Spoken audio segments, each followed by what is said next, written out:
Last time on New Hope, Goten finally emerged from the Room of Spirit and Time, and without a moment to spare, he quickly sped off to join Krillin in the battle, though not before being stopped by Korin to offer him the final senzu bean on Earth. As the Saiyan child caught Cell by surprise and healed his mentor back to full health, he now stands face to face with a monster who caused his entire life to be turned sideways before he was even born. This is part 8 of an ongoing series and was created by DB New Hope and funded by the Mondo crew. Support them and catch it fully using the links below. Figuring it's time to do this, Goten is ready to get serious.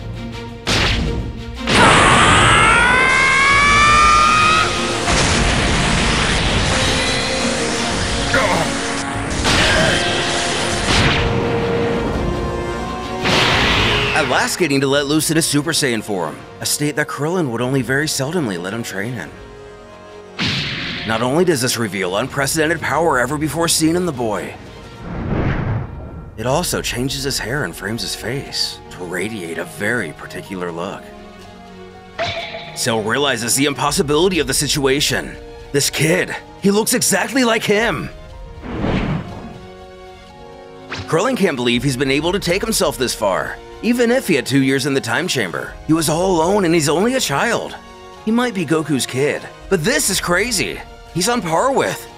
No, he's even stronger than Cell. As the two face off, our Saiyan hero feels pretty good about himself. As Cell takes in these developments, as everything this kid claimed before is made all too apparent. Those weren't empty threats he was just spewing at him moments ago, getting flashbacks to not only Goku, but young Gohan. The villain realizes that this child too is really powerful. At this rate, and if this isn't even the max of what he's fully capable of, if Krillin were to jump in, this fight could become very problematic. Our villain returns to his cold, calculated nature. He lets it be known that he didn't know that after Gohan, their dear departed Goku went on and produced another begotten offspring. Whether dead or among the living, he still finds ways to get on his every last nerve. Nonetheless, it's quite the unexpected gift. A gift from destiny. It'll be a great pleasure to eradicate the last of the Sun bloodline. He mockingly quips that it saddens him to know that he's grown up without his father or brother, even if they were hopeless fools, deluded by the idea of standing a chance before him. But Goten needs not worry about any of that. He'll be meeting them soon in Otherworld. But before, he's going to make him feel pure terror itself.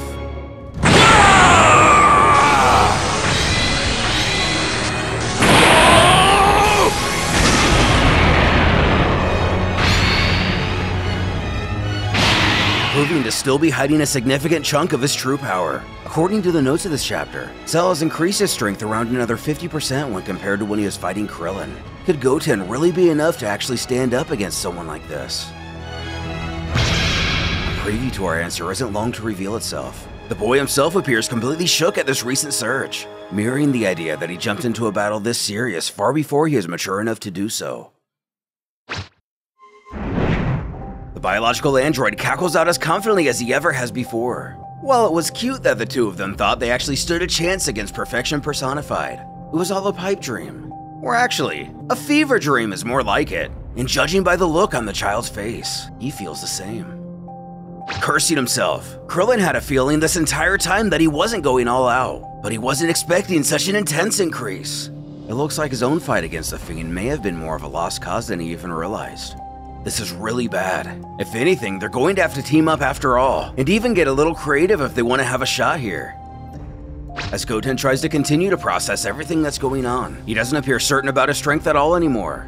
The invader taunts him, asking with a slight pause if he's shaking. Is this what it took him to finally understand? Even something as mighty as a Super Saiyan can do nothing against him.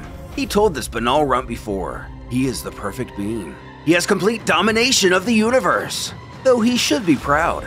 No one in his 13 years of life has ever made him exert his full strength. With no other choice, Krillin doubles back to restate that if he wasn't before, he is much too strong to fight alone now. They have to work together. It's the only way they even have a chance in saving everyone. But Goten is just as defiant as before, barking there's no way he's willing to team up for this. Causing our other hero to turn white in the face. Feeling a breeze of panic shoot up his back. He thinks to himself that this is insane. He has no chance of winning alone. All he's going to do is throw his life away. The boy turns back to face his opponent. uttering that he guesses it'll just be a little more complicated than he thought before. In all honesty, he didn't think he was going to be this strong, but his resolve remains intact. He's going to finish Cell right here and now, alone.